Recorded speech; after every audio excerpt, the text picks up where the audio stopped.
1991 May 21 സമയം വൈകുന്നേരം 4 മണി.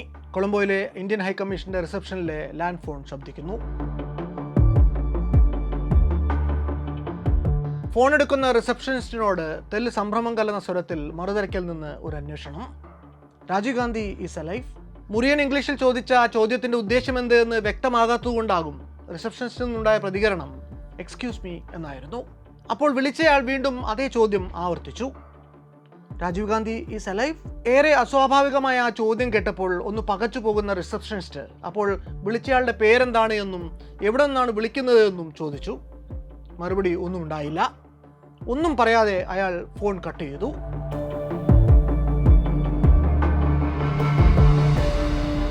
കഷ്ടിച്ച് 1 മിനിറ്റിൽ താഴെ മാത്രം നീണ്ടുനിന്ന ആ ഫോൺ കോളിനെ കുറിച്ച് ഇന്ത്യയിലെ ഇന്റലിജൻസ് ഹെഡ്ക്വാർട്ടേഴ്സിൽ വിളിച്ചറിയിക്കാൻ എന്തുകൊണ്ടോ അപ്പോൾ കൊളംബോ ഇന്ത്യൻ ഹൈക്കമ്മീഷനിലെ ആർക്കും തന്നെ തോന്നിയില്ല. ആ അവധാനതക്കുറവിന് ഹൈക്കമ്മീഷൻ അധികൃതരും നമ്മുടെ രാജ്യവും കൊടുക്കേണ്ടി വന്ന വില വളരെ വലുതായിരുന്നു. ഇങ്ങനെയൊരു ഫോൺ കോൾ ഹൈക്കമ്മീഷനിലേക്ക് വന്ന് കൃത്യം 6 മണിക്കൂർ 20 മിനിറ്റിനുള്ളിൽ കൊളംബോയിൽ നിന്ന് 645 കിലോമീറ്റർ വടക്ക് കിഴക്ക് കിടക്കുന്ന ചെന്നൈ തുറമുഖത്തു നിന്ന് 44 കിലോമീറ്റർ തെക്കു പടിഞ്ഞാറ് മാറി സ്ഥിതി ചെയ്യുന്ന ശ്രീപെരുമ്പദൂർ എന്ന ഉൾനാടൻ പട്ടണത്തിൽ ഒരു ചാവേർ ബോംബ് സ്ഫോടനം നടന്നു.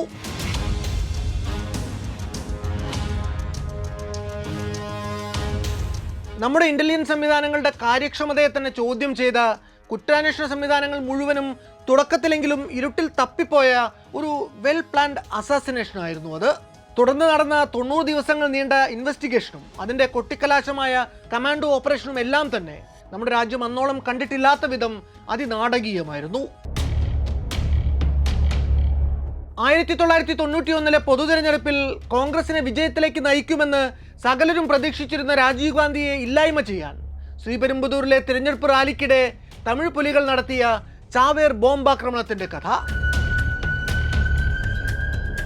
ലോകത്തെ ഞെട്ടിച്ചു കളഞ്ഞ ആ കൊലപാതകത്തിനു പിന്നാലെ അതിന് ഉത്തരവാദികളായവരെ കണ്ടുപിടിക്കാൻ നടന്ന 90 ദിവസം നീണ്ടുനിന്ന സമാനതകളില്ലാത്ത കേസ് അന്വേഷണത്തിന്റെ കഥ. അത് വല്ലാത്തൊരു കഥയാണ്.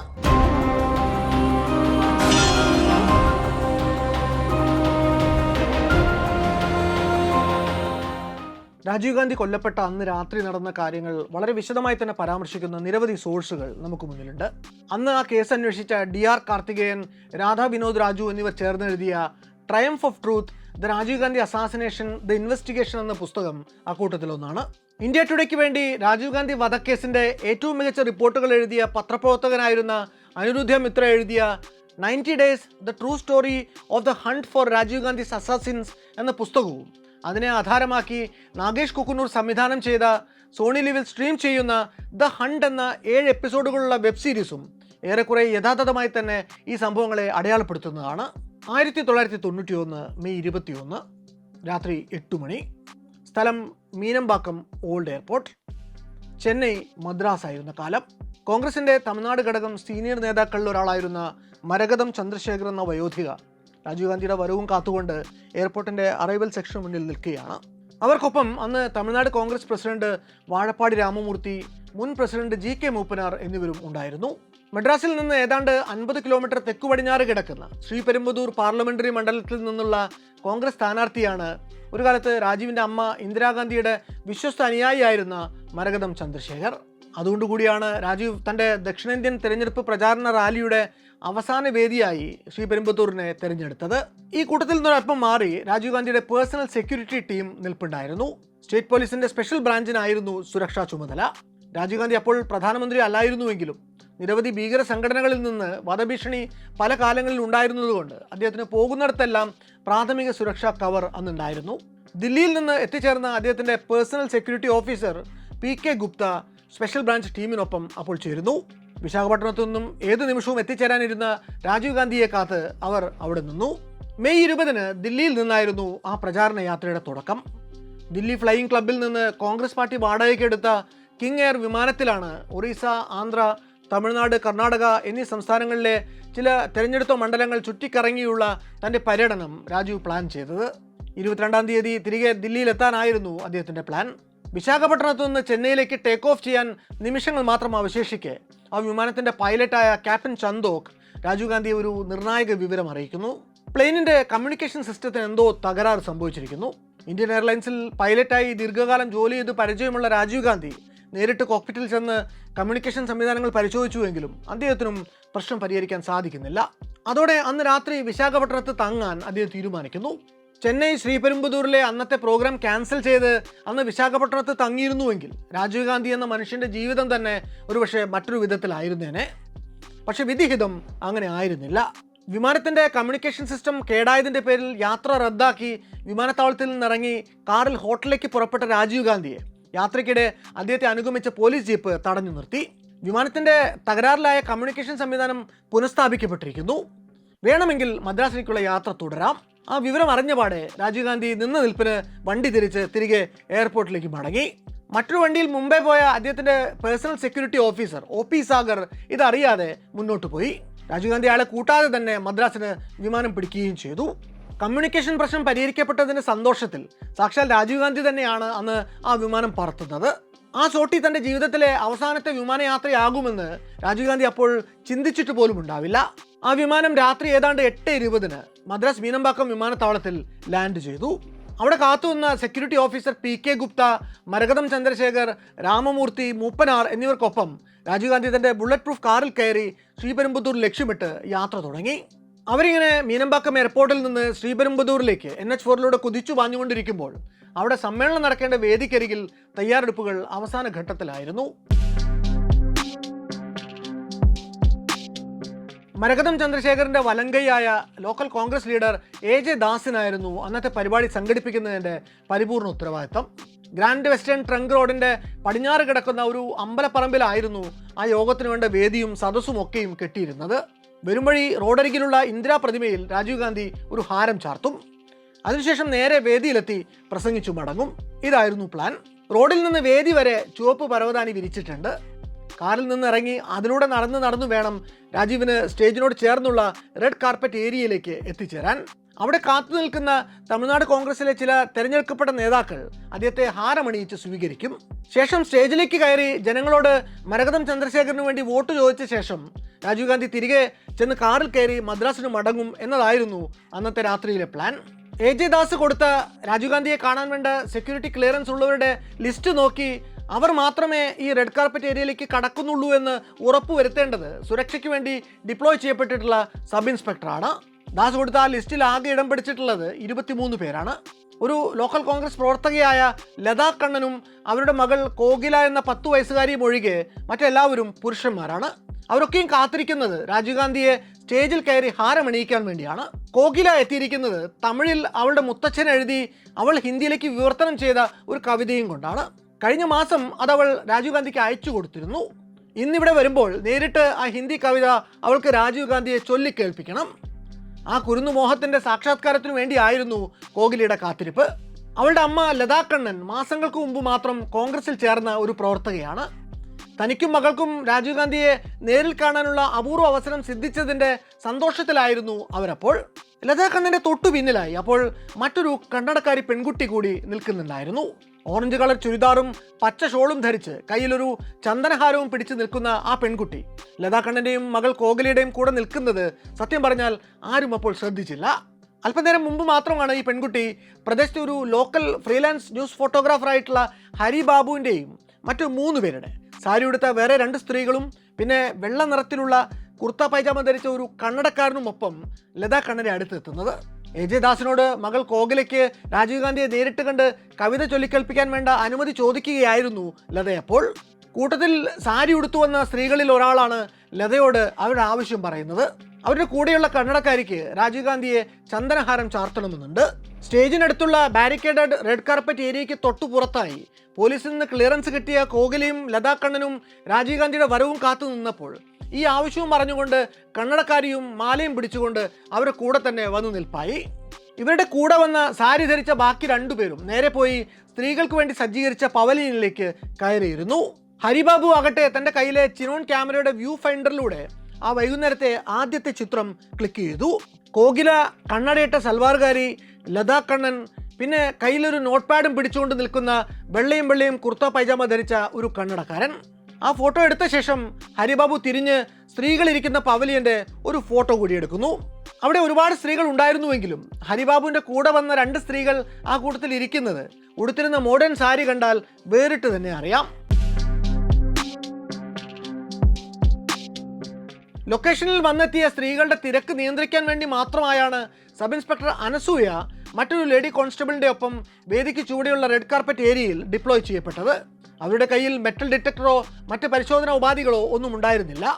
ആ അവസാന നിമിഷവും കാർപ്പറ്റ് ഏരിയയ്ക്ക് അരികെ നിന്ന് AJ ദാസിന് ചുറ്റും രാജീവ് ഗാന്ധിയെ കാണാനുള്ള അവസരത്തിനു വേണ്ടി തിരക്ക് കൂട്ടുന്ന നിരവധി പേരുണ്ടായിരുന്നു. ദാസ് ക്ലിയർ ചെയ്തവരെ ഓരോരുത്തരെയായി പോലീസ് മെറ്റൽ ഡിറ്റക്ടർ കൊണ്ട് പരിശോധിച്ച ശേഷം റെഡ് കാർപ്പറ്റ് ഏരിയയ്ക്കുള്ളിലേക്ക് കടത്തി വിട്ടുകൊണ്ടിരുന്നു. പക്ഷെ ആ സംവിധാനം ഒട്ടും ഫലപ്രദമായിരുന്നില്ല. ഒടുവിൽ രാജീവ് ഗാന്ധിയെ കാത്ത് ആ റെഡ് കാർപ്പറ്റ് ഏരിയയിൽ ഉണ്ടായിരുന്നത് പോലീസിന്റെ പരിശോധന കഴിഞ്ഞവർ മാത്രമല്ല എന്ന അവസ്ഥയായി. പോലീസ് പരിശോധിച്ചവരും അല്ലാത്തവരും ദാസ് കൊടുത്ത ലിസ്റ്റിൽ ഉണ്ടായിരുന്നവരും അവസാന നിമിഷം തിക്കിത്തിരക്കി കയറി വന്നവരുമൊക്കെ അവിടെ ഇടം പിടിച്ചു. ചുരുക്കത്തിൽ പ്രദേശത്ത് നേരത്തെ ക്ലിയറൻസ് കിട്ടിയവർ മാത്രമേ ഉള്ളൂ എന്നുറപ്പിക്കേണ്ട ഉത്തരവാദിത്വം കോൺഗ്രസ് പാർട്ടിയുടേതാണ് എന്ന് പോലീസും, ക്ലിയറൻസ് ഉള്ളവരുടെ ലിസ്റ്റ് പോലീസിന് കൊടുത്ത സ്ഥിതിക്ക് അത് ഉറപ്പാക്കേണ്ട ബാധ്യത പോലീസിന് മാത്രമാണ് എന്ന് ദാസ് അടക്കമുള്ള പാർട്ടിക്കാരും ഒരേ സമയം കരുതി. അതോടെ രാജീവ് ഗാന്ധിയെ പോലെ വധഭീഷണി നിലവിലുള്ള ഒരു ദേശീയ നേതാവിന് നിർബന്ധമായി നൽകേണ്ടിയിരുന്ന സുരക്ഷാ ബന്ദോബസ്ത് പൊളിഞ്ഞുപോയി. അവിടെ അന്ന് വിശേഷിച്ച് കുഴപ്പമൊന്നും ഉണ്ടാവില്ല എന്ന് ഇരുകൂട്ടരും കരുതി കാണണം. മിനിറ്റുകൾക്കുള്ളിൽ തന്നെ രാജീവ് ഗാന്ധി സ്റ്റേജിനടുത്തേക്ക് എത്തിച്ചേരുമെന്ന വിവരം ദാസിന് കിട്ടി. ആ വിവരം സ്റ്റേജിലേക്ക് പാസ് ചെയ്തതും അതുവരെ പാടിക്കൊണ്ടിരുന്ന ശങ്കർ ഗണേഷ് ട്രൂപ്പ് പാട്ട് നിർത്തുന്നു. രാജീവ് ഗാന്ധി വന്നിറങ്ങുന്നതിന് തൊട്ടു മുമ്പായി AJ ദാസ് മുന്നോട്ട് വന്ന് ക്ലിയറൻസ് കിട്ടിയവരെല്ലാവരും റെഡ് കാർപ്പറ്റ് ഏരിയയിൽ വന്ന് കാത്തു നിൽക്കണം എന്ന് അറിയിച്ചു. അതോടെ അവിടെ അവസാന നിമിഷം വീണ്ടും ഒരു തിക്കും തിരക്കുമുണ്ടായി. ആ തിരക്കിനിടയിൽ നേരത്തെ ക്ലിയറൻസ് കിട്ടാത്തവർ വേറെയും ചിലർ കൂടി റെഡ് കാർപ്പറ്റ് ഏരിയയ്ക്കുള്ളിൽ എത്തിച്ചേരുന്നു. അവിടെ മുന്നിൽ തന്നെ കുഞ്ഞു കോഹ്ലിയും അമ്മ ലതാ കണ്ണനും നിൽക്കുന്നത് നമുക്ക് കാണാം. അവരോട് ചേർന്നുകൊണ്ട് തൊട്ടു പിന്നിലായി നമ്മൾ നേരത്തെ കണ്ട ചന്ദനഹാരം ഏന്തിയ കന്നടക്കാരിയും നിൽക്കുന്നുണ്ട്. ഏറ്റവും മുന്നിലായി അവരെല്ലാം നിയന്ത്രിച്ചുകൊണ്ട് AJ ദാസും SI അനസൂയയുമുണ്ട്. അവിടെ തടിച്ചുകൂടിയ 100 കണക്കിന് കോൺഗ്രസ് പ്രവർത്തകർക്കും പൊതുജനങ്ങൾക്കും ഒപ്പം അവരും പെരുമ്പറയടിക്കുന്ന ഹൃദയത്തോടെ രാജീവ് ഗാന്ധിയുടെ വരവും കാത്ത് അവിടെ നിന്നു. ആ സ്റ്റേജിൽ നിന്ന് 100-200 മീറ്റർ മാത്രം അകലെ പ്രതിമയിൽ ഹാരാർപ്പണം നടത്തുകയായിരുന്നു രാജീവ് ഗാന്ധി. അപ്പോൾ അത് കഴിഞ്ഞ പാടെ അദ്ദേഹം നമ്മൾ നേരത്തെ പറഞ്ഞ പരവതാനി വിരിച്ച നടപ്പാതയുടെ അരികിലായി ഒരു കാറിൽ വന്നിറങ്ങി. കാറിൽ നിന്നിറങ്ങി അദ്ദേഹം അവിടെ കാത്തുനിന്ന കോൺഗ്രസ് അണികൾക്ക് നേരെ കൈവീശി കാണിച്ചു. രാജീവിന്റെ കൂടെ കാറിൽ കയറിയ 2 ജേർണലിസ്റ്റുകൾക്ക് ഇടം കിട്ടാൻ വേണ്ടി ക്യാമറ ടീമിന്റെ കൂടെ നേരത്തെ മറ്റൊരു ജീപ്പിൽ വന്നിറങ്ങിയ വാഴപ്പാടി രാമമൂർത്തി നേരെ സ്റ്റേജിനരികിലേക്ക് പോയി കഴിഞ്ഞിരുന്നു. രാജീവിന്റെ കാറിൽ കൂടെ കയറിയ ജേർണലിസ്റ്റുകൾ ഇറങ്ങിക്കഴിഞ്ഞ ശേഷം മാത്രം ഇറങ്ങാൻ കഴിഞ്ഞ മരകതം ചന്ദ്രശേഖർ രാജീവ് ഗാന്ധിക്കൊപ്പം പിന്നീട് ഓടിപ്പിടഞ്ഞെത്തുന്നു. നടന്നു വരുന്ന വഴിക്ക് ബാരിക്കേഡിന് അപ്പുറം നിന്ന് തന്നെ കൈവീശി കാണിച്ച കോൺഗ്രസ് പ്രവർത്തകന്മാരുടെ അടുത്തേക്ക് നടന്നു ചെന്ന് കൈ കൊടുക്കുകയായിരുന്നു രാജീവ് ഗാന്ധി. അപ്പോൾ ആ പ്രവർത്തകരിൽ പലരും അപ്പോഴേക്കും രാജീവ് ഗാന്ധിയോട് ചേർന്ന് നിന്ന് അദ്ദേഹത്തിൻ്റെ തോളിൽ കൈയിട്ടൊക്കെ ഫോട്ടോകൾ എടുത്തു തുടങ്ങി. യാതൊരുവിധ സുരക്ഷാ മാനദണ്ഡവും അപ്പോൾ പാലിക്കപ്പെട്ടില്ല എന്ന് ചുരുക്കം.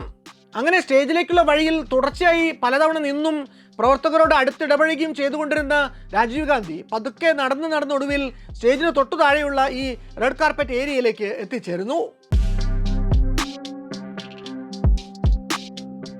രാജീവിനൊപ്പം വന്ന വീഡിയോഗ്രാഫർമാർക്ക് ഇതിനിടയിൽ ഒരിക്കൽ പോലും തങ്ങളുടെ ക്യാമറകളൊന്നും ഓണാക്കാനുള്ള സാവകാശം കിട്ടുന്നില്ല. അത്രയ്ക്ക് ജനപ്രളയമായിരുന്നു അവിടെ. അപ്പോൾ പുരുഷന്മാരായ അണികളോട് ഒരു റൗണ്ട് സംസാരിച്ച ശേഷം രാജീവ് ഗാന്ധി സ്ത്രീകളുടെ അടുത്തേക്കും ചെല്ലുന്നു. അവിടെ ശ്രീപെരുമ്പത്തൂരിലെ ചില വനിതാ കോൺഗ്രസ് പ്രവർത്തകർ അദ്ദേഹത്തോട് കുശലം പറയുന്നു. പിന്നാലെ കോകിലയ്ക്ക് തൻ്റെ കവിത രാജീവിനെ വായിച്ച് കേൾപ്പിക്കാനുള്ള അവസരം കിട്ടുന്നു. അവളത് സസന്തോഷം പ്രയോജനപ്പെടുത്തുകയും ചെയ്യുന്നു. അവരുടെ ഊഴം കഴിഞ്ഞപ്പോൾ തൊട്ടു പിന്നിൽ നിന്നിരുന്ന ഓറഞ്ചും പച്ചയും സൽവാർ കമ്മീസ് ധരിച്ച കന്നടക്കാരി ചന്ദനഹാരവും കയ്യിലേന്തി അത് രാജീവ് ഗാന്ധിയുടെ കഴുത്തിൽ അണിയിക്കാൻ വേണ്ടി മുന്നോട്ടായിരുന്നു. ഇൻസ്പെക്ടർ അനസൂയ അവരെ തടഞ്ഞു നിർത്തുന്നു. എന്നാൽ അത് കണ്ട രാജീവ് ഗാന്ധി കൈയുയർത്തി അനസൂയയെ നോക്കി റിലാക്സ് ബേബി എന്ന് പറയുന്നു. ആ യുവതിയെ തന്റെ അടുക്കലേക്ക് വിടാൻ അദ്ദേഹം അനസൂയയോട് ആവശ്യപ്പെടുന്നു. തന്നെ ആ ചന്ദനമാല അണിയിക്കാൻ രാജീവ് ആ യുവതിക്ക് അവസരം കൊടുക്കുന്നു. ആ മാല രാജീവിന്റെ കഴുത്തിൽ അണിയിച്ച ശേഷം ഈ യുവതി രാജീവിന്റെ കാല് തൊട്ട് വന്ദിക്കാൻ എന്ന മട്ടിൽ ഒന്ന് കുനിയുന്നു. രാജീവ് ഗാന്ധി ശ്രീപെരുമ്പത്തൂരിൽ വന്നിറങ്ങിയിട്ട് അപ്പോഴേക്കും കൃത്യം 10 മിനിറ്റ് കഴിഞ്ഞിരുന്നു. നേരം രാത്രി കൃത്യം 10:20. രാജീവിന്റെ കാലിൽ തൊട്ടു വന്ദിക്കാൻ എന്ന മട്ടിൽ ആ യുവതി കുനിഞ്ഞു നിവർന്നതും അവിടെ ചെകിടടപ്പിക്കുന്ന ഒരു സ്ഫോടന ശബ്ദം മുഴങ്ങി. രാജീവ് ഗാന്ധി നിന്ന ഭാഗത്തു നിന്ന് ഏതാണ്ട് 20 അടി ഉയരത്തിൽ തീയും പുകയും ഉയർന്നു പൊങ്ങി. എല്ലാം അടങ്ങിയപ്പോൾ അവിടെ രാജീവ് ഗാന്ധി എന്ന 5 അടി 10 ഇഞ്ചുകാരൻ്റെ പൊടി പോലും ഇല്ലായിരുന്നു.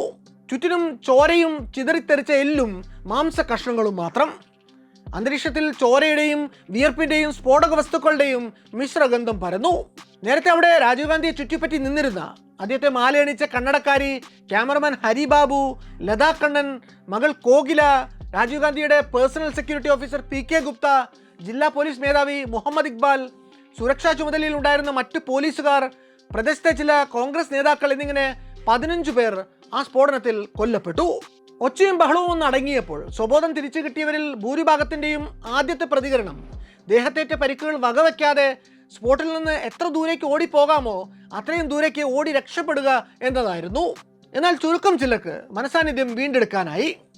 സ്ഫോടനം നടന്ന് പൊടിയും പുകയും അടങ്ങുന്നതിന് മുമ്പ് തന്നെ കോൺഗ്രസ് നേതാക്കളായിട്ടുള്ള GK മൂപ്പനാരും വാഴപ്പാടി രാമമൂർത്തിയും രാജീവ് ഗാന്ധിക്ക് വേണ്ടിയുള്ള തിരച്ചിൽ ആരംഭിച്ചു. ഈ സ്ഫോടനം നടക്കുമ്പോൾ രാമമൂർത്തി സ്റ്റേജിൽ രാജീവ് ഗാന്ധിയെ കാത്തു നിൽക്കുകയായിരുന്നു. മൂപ്പനാരാകട്ടെ ഇന്ദിരാഗാന്ധി പ്രതിമയ്ക്ക് അരികിൽ നിന്ന് നടന്ന് ആ സ്റ്റേജിനടുത്തേക്ക് എത്തുന്നതേ ഉണ്ടായിരുന്നുള്ളൂ.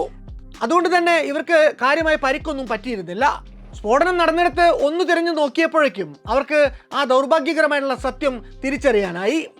തങ്ങളുടെ പ്രിയങ്കരനായിട്ടുള്ള നേതാവ് കൊല്ലപ്പെട്ട് കഴിഞ്ഞിരിക്കുന്നു. നിലത്ത് കമഴ്ന്നടിച്ച നിലയിൽ കിടന്നൊരു കത്തിക്കരിഞ്ഞ മൃതദേഹത്തിന്റെ കാലിൽ കിടന്ന ലോട്ടോ ഷൂസ് വെച്ചാണ് അത് രാജീവ് ഗാന്ധി ആണ് എന്ന് മൂപ്പനാർ തിരിച്ചറിയുന്നത്. സുരക്ഷാ ചുമതലയുണ്ടായിരുന്ന IG രാഘവനും അപ്പോഴേക്കും സ്ഥലത്തെത്തിയിരുന്നു. ഒരു സ്ട്രെച്ചറിൽ കിടത്തി തുണി കൊണ്ട് മൂടി ചെന്നൈ ജനറൽ ഹോസ്പിറ്റലിലേക്ക് എത്തിക്കുന്ന രാജീവിന്റെ മൃതദേഹം താമസിയാതെ പോസ്റ്റ്മോർട്ടത്തിന് വിടുന്നു. അപ്പോഴേക്കും ദില്ലിയിൽ നിന്ന് വിവരമറിഞ്ഞ് ഒരു അടിയന്തര വിമാനത്തിൽ സോണിയാഗാന്ധിയും മകൾ പ്രിയങ്കയും മദ്രാസിലെത്തിയിരുന്നു. അധികം വൈകാതെ തന്നെ അവർ ആ ഭൗതിക ദേഹവും കൊണ്ട് അതേ വിമാനത്തിൽ തിരികെ ദില്ലിക്ക് പറക്കുന്നു. ഈ സംഭവം നടക്കുന്ന സമയത്ത് തമിഴ്നാട്ടിൽ രാഷ്ട്രപതി ഭരണമാണ്. നാട്ടിലെ ക്രമസമാധാന നില തകർന്നുവെന്ന് ചൂണ്ടിക്കാണിച്ച് DMK ഗവൺമെന്റിനെ താഴെ ഇറക്കി ഗവർണർ ഭീഷ്മനാരായൺ സിംഗിനെ ഭരണം ഏൽപ്പിച്ചിരിക്കുകയാണ് രാഷ്ട്രപതി. ചന്ദ്രശേഖറാണ് അന്ന് പ്രധാനമന്ത്രി പദത്തിൽ. രാജീവ് വധത്തിന്റെ വിവരം അറിഞ്ഞപാടെ അദ്ദേഹം ചെയ്യുന്നത് തൻ്റെ ചേംബറിൽ രാജ്യത്തെ സകല ഏജൻസികളുടെയും പ്രതിനിധികളെ ഒരു അടിയന്തര മീറ്റിങ്ങിന് വിളിച്ചു കൂട്ടുകയാണ്. ആ മീറ്റിങ്ങിൽ വെച്ച് IB director MK Narayanan security കാര്യത്തിൽ രാജീവ് ഗാന്ധി സ്വീകരിച്ചിരുന്ന അലസ മനോഭാവത്തെ പറ്റിയുള്ള തൻ്റെ വിമർശനം അറിയിക്കുന്നു. അതുകൊണ്ടാണ് SPG പ്രൊട്ടക്ഷൻ രാജീവിന് അന്ന ദിവസം ഇല്ലാതെ പോയത് എന്ന് അദ്ദേഹം ജാമ്യം എടുക്കുന്നു. ഒപ്പം ഈ ആക്രമണത്തിന് പിന്നിൽ LTT ആകാൻ സാധ്യതയുണ്ട് എന്ന തന്നെ നിരീക്ഷണവും അദ്ദേഹം പങ്കുവെക്കുന്നു. LTTയുടെ ഒരു സ്പോക്സ് പേഴ്സൺ കാലിഫോർണിയയിൽ നിന്ന് ആ ബ്ലാസ്റ്റിന്റെ ഉത്തരവാദിത്വം ഏറ്റെടുത്ത കാര്യം സൂചിപ്പിച്ചുകൊണ്ട് CBI ചീഫ് വിജയ് കരണും ആ നിഗമനത്തെ അനുകൂലിക്കുന്നു. എന്നാൽ അങ്ങനെ ഒരു ക്ലെയിം നടത്തിയിട്ടുള്ളത് LTTയുടെ വളരെ ലോ ലെവലിലുള്ള ഒരു ഓപ്പറേറ്റീവ് ആയതുകൊണ്ട് അതിനെ അത്ര ഗൗരവത്തിലെടുക്കാനാവില്ല എന്ന അഭിപ്രായമാണ് റോ സെക്രട്ടറി ആയിട്ടുള്ള GS ബാജ്പേയി PM-നെ അറിയിച്ചത്. തിരഞ്ഞെടുപ്പ് കാലമായതുകൊണ്ട് ഇതൊരു ഇന്റേണൽ സബോട്ടാഷ് പോലും ആകാൻ ഇടയുണ്ട് എന്നും അദ്ദേഹം പറഞ്ഞു. അതുപോലെ LTT ആയിരുന്നു അറ്റാക്ക് നടത്തിയത് എങ്കിൽ അത് അവർ ഉടനെ അവരുടെ സീനിയർ ഹാൻഡിൽസ് വഴി തന്നെ ക്ലെയിം ചെയ്തേനെ എന്നും നിലവിൽ ഈ സംഭവത്തിൽ ഖേദം പ്രകടിപ്പിക്കുകയാണ് LTT ചെയ്തിട്ടുള്ളത് എന്നും അദ്ദേഹം കൂട്ടിച്ചേർത്തു.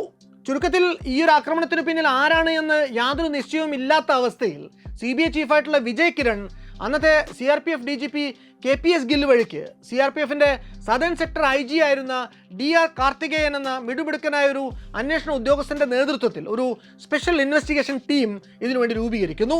ഈ കേസ് ഏറ്റെടുക്കാൻ നേരത്ത് കാർത്തികേയൻ ചില നിബന്ധനകൾ മുന്നോട്ട് വച്ചിരുന്നു. തൻ്റെ ഇൻവെസ്റ്റിഗേഷൻ ടീമിലെ അംഗങ്ങളെ താൻ തന്നെ തിരഞ്ഞെടുക്കും.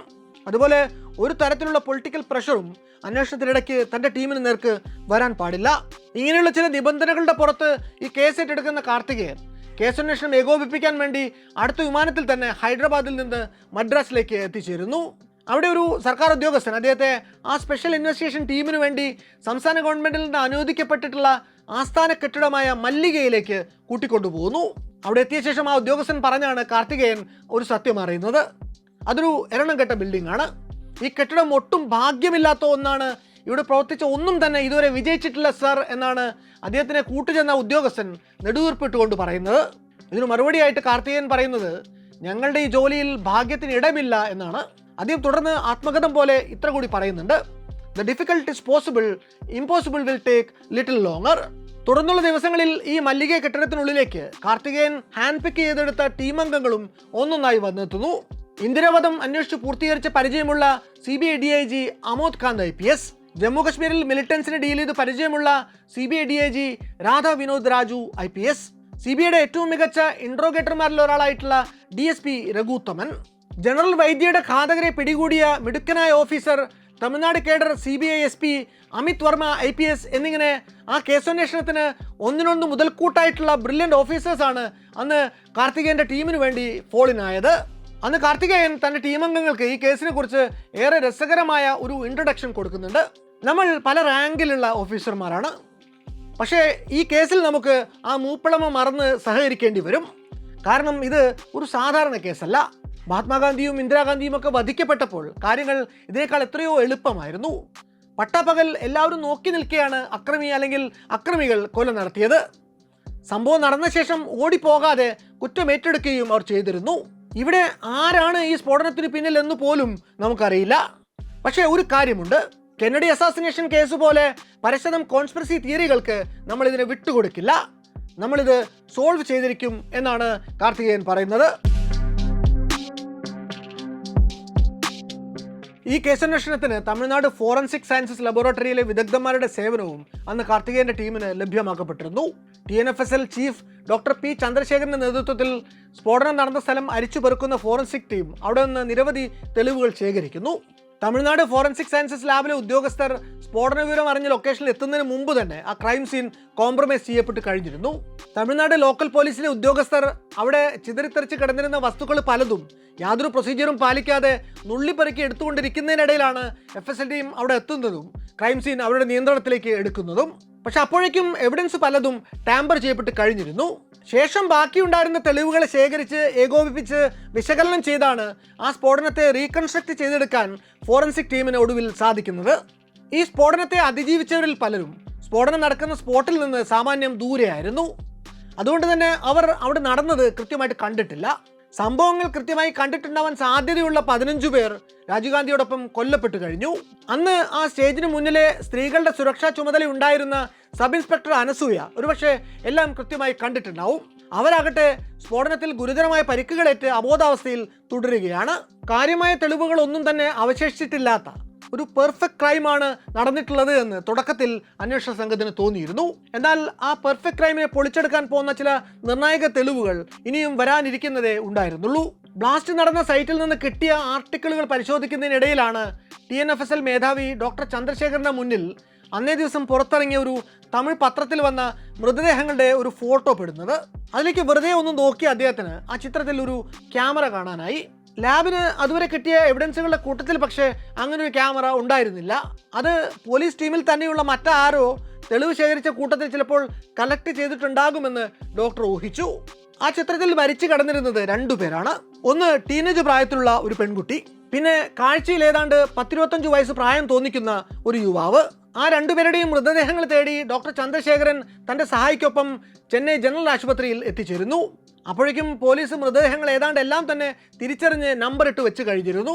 തൻ്റെ കയ്യിലുള്ള പത്രത്തിലെ ഫോട്ടോ നോക്കി ആ 2 പേരുടെയും മൃതദേഹങ്ങൾ തിരിച്ചറിഞ്ഞ ശേഷം ഡോക്ടർ ചന്ദ്രശേഖരൻ അവിടെ ഉണ്ടായിരുന്ന പോലീസുകാരോട് അവരുടെ പേരുകൾ തിരക്കുന്നു. പെൺകുട്ടിയുടെ പേര് കോകില എന്നാണ്. ചെറുപ്പക്കാരൻ്റെ പേര് ഹരിബാബു. അയാൾ ഒരു ഫോട്ടോഗ്രാഫറാണ്. ആ ക്യാമറ മിക്കവാറും ഹരിബാബുവിൻ്റെ തന്നെ ആയിരിക്കുമെന്ന് അപ്പോൾ ഡോക്ടർക്ക് തോന്നി. അന്നത്തെ ചില ചിത്രങ്ങളെങ്കിലും അയാൾ ക്ലിക്ക് ചെയ്തിട്ടുമുണ്ടാവും.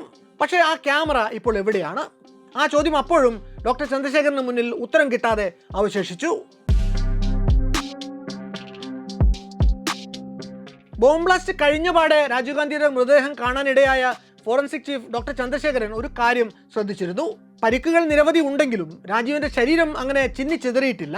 കാര്യമായ ആഘാതം ഏറ്റിട്ടുള്ളത് മുഖത്തും തലയിലുമാണ്. ഈ നിരീക്ഷണം പിന്നീട് പോസ്റ്റ്മോർട്ടം നടത്തിയ ഫോറൻസിക് സർജൻ ഡോക്ടർ സെസിലിയ സിറിൽ കുറെക്കൂടി വിശദമായിട്ട് സ്ഥിരീകരിക്കുന്നുണ്ട്. പോസ്റ്റ്മോർട്ടം റിപ്പോർട്ടിൽ പറയുന്നത് മൃതദേഹത്തിൽ ആകെ 22 വലിയ മുറിവുകളാണ് ഉള്ളത് എന്നാണ്. അതിലേറ്റവും പ്രധാനം തലയോട്ടി വെട്ടിപ്പിളർന്നുകൊണ്ടുള്ള ഒരു ഗേപ്പിംഗ് ലാസറേറ്റഡ് വൂണ്ടാണ്. രണ്ടാമത്തെ മുറിവ് മുഖത്തെ മുൻഭാഗത്തുള്ള സോഫ്റ്റ് ടിഷ്യൂസിനെ മുഴുവൻ ഛിന്നഭിന്നമാക്കിയ ഒന്നാണ്. അതിൽ രാജീവ് ഗാന്ധിയുടെ ചുണ്ടുകളും മൂക്കും കണ്ണുകളും ഒക്കെ വികൃതമായിരിക്കുന്നു. പോസ്റ്റ്മോർട്ടം റിപ്പോർട്ടിലെ കൂടുതൽ വിശദമായ വിവരങ്ങൾ നമുക്ക് കാർത്തികേയന്റെ പുസ്തകത്തിൽ കാണാം.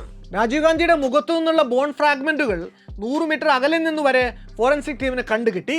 അതിന്റെ അർത്ഥം ബ്ലാസ്റ്റ് നടന്നപ്പോൾ അത് ഫുൾ ഫോഴ്സിൽ രാജീവ് ഗാന്ധിയുടെ മുഖത്തു വന്ന് ഹിറ്റായിട്ടുണ്ട്. അതായത് അത്ര പ്രിസിഷനിൽ രാജീവ് ഗാന്ധിയിലേക്ക് ബ്ലാസ്റ്റിന്റെ ഇമ്പാക്ട് പോയിന്റ് ചെയ്യണമെന്നുണ്ടെങ്കിൽ അതൊരു സൂയിസൈഡ് ബോംബർ തന്നെ ആകണമെന്ന് ഡോക്ടർ ചന്ദ്രശേഖർ പറഞ്ഞു. ആ ബ്ലാസ്റ്റിൽ നിന്ന് കണ്ടെടുത്ത ഒരു യുവതിയുടെ മൃതദേഹം അദ്ദേഹം സൂക്ഷ്മമായിട്ട് പരിശോധിക്കുന്നു. ആ സ്ത്രീയുടെ കൈകാലുകളും തലയും പല കഷ്ണങ്ങളായിട്ടാണ് എങ്കിലും പോലീസിന് തിരച്ചിലിൽ കണ്ടുകിട്ടിയിരുന്നു. പക്ഷെ അവരുടെ ടോർസോ, ശരീരത്തിന്റെ മധ്യഭാഗം കഷ്ണങ്ങളായി ചിതറിത്തെറിച്ച് മിസ്സിംഗ് ആയിരുന്നു. ഇത് കണ്ടതോടെ ഡോക്ടർ തന്റെ നിഗമനം ഉറപ്പിച്ചു, ഇതൊരു സൂയിസൈഡ് ബോംബർ തന്നെ. ഫോറൻസിക് ടീം ബ്ലാസ്റ്റ് സൈറ്റിൽ നിന്ന് നീല നിറത്തിലുള്ള ഒരു ഡെനിം ക്ലോത്തും അതുമായിട്ട് അറ്റാച്ച് ചെയ്ത നിലയിലുള്ള ഇലക്ട്രിക്കൽ വയറിങ്ങുകളും കണ്ടെടുത്തിരുന്നു. വിശദമായ പരിശോധനകൾക്കൊടുവിൽ അതൊരു ജാക്കറ്റിന്റെ ഭാഗമാണ് എന്ന് ഫോറൻസിക് സംഘം കണ്ടെത്തുന്നു. വെൽക്രോ കൊണ്ട് ചേർത്ത് ഒട്ടിച്ചു വെക്കുന്ന തരം ഒരു വെസ്റ്റ് ആകാം അത് എന്ന് അവർ അനുമാനിച്ചു. അതിൻ്റെ ഉള്ളിൽ ഒരു സ്പെഷ്യൽ ലൈനിങ് പൈപ്പ് ഇട്ട് അതിൽ ഇലക്ട്രിക് വയറുകൾ കൺസീൽ ചെയ്ത് വെച്ചിരിക്കുകയാണ്.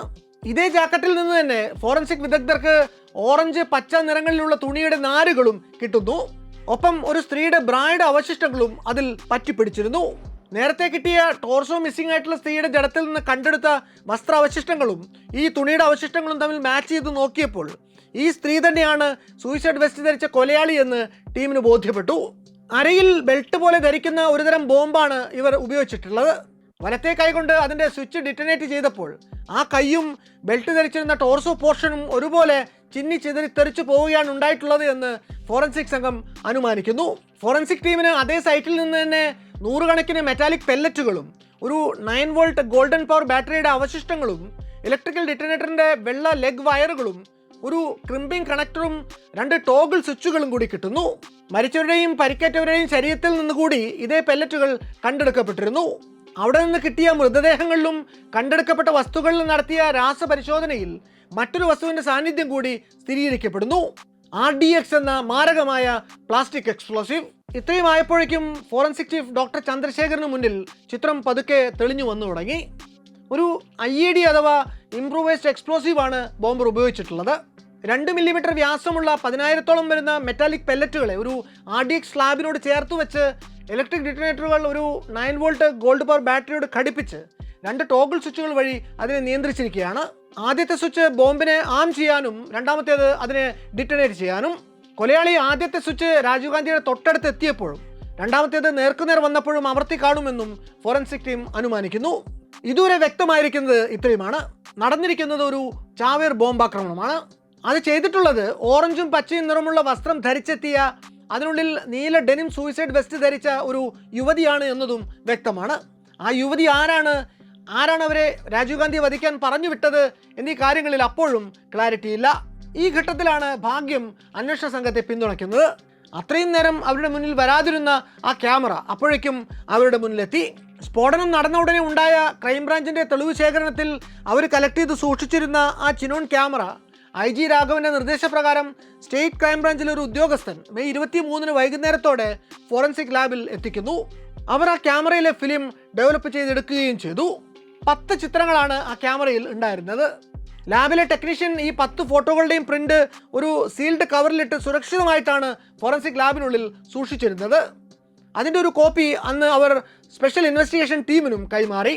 SIT അന്വേഷിച്ചപ്പോൾ ക്രൈംബ്രാഞ്ചിൽ നിന്ന് അവർക്ക് ഒരു വിവരം കൂടി കിട്ടുന്നു. ഈ ചിത്രങ്ങൾ എടുത്തിരിക്കുന്നത് ഹരി ബാബു എന്നൊരു ലോക്കൽ ഫ്രീലാൻസ് ഫോട്ടോ ജേർണലിസ്റ്റാണ്. പക്ഷേ ഒരൊറ്റ പ്രശ്നം മാത്രം, മദ്രാസിലെ സകല പത്രങ്ങളിലും ന്യൂസ് ചാനലുകളിലും ചെന്ന് അന്വേഷിച്ചിട്ടും ഹരിബാബുവിനെ അന്നത്തെ ഫംഗ്ഷൻ കവർ ചെയ്യാൻ വേണ്ടി ഏൽപ്പിച്ചത് ആരാണ് എന്ന് മാത്രം ക്രൈംബ്രാഞ്ചിന് മനസ്സിലാക്കാൻ പറ്റിയിട്ടില്ല. നഗരത്തിലെ ഒരു മാധ്യമ സ്ഥാപനവും ഹരിബാബുവിനെ ഈ ഇവന്റ് കവർ ചെയ്യാൻ വേണ്ടി ഹയർ ചെയ്തിട്ടില്ല. പിന്നെ ആർക്കു വേണ്ടിയാണ് ഹരിബാബു ഈ ചിത്രങ്ങൾ തൻ്റെ ക്യാമറയിൽ പകർത്തിയത്? ആ ചോദ്യം അപ്പോഴും ഉത്തരം കിട്ടാതെ അവശേഷിച്ചു.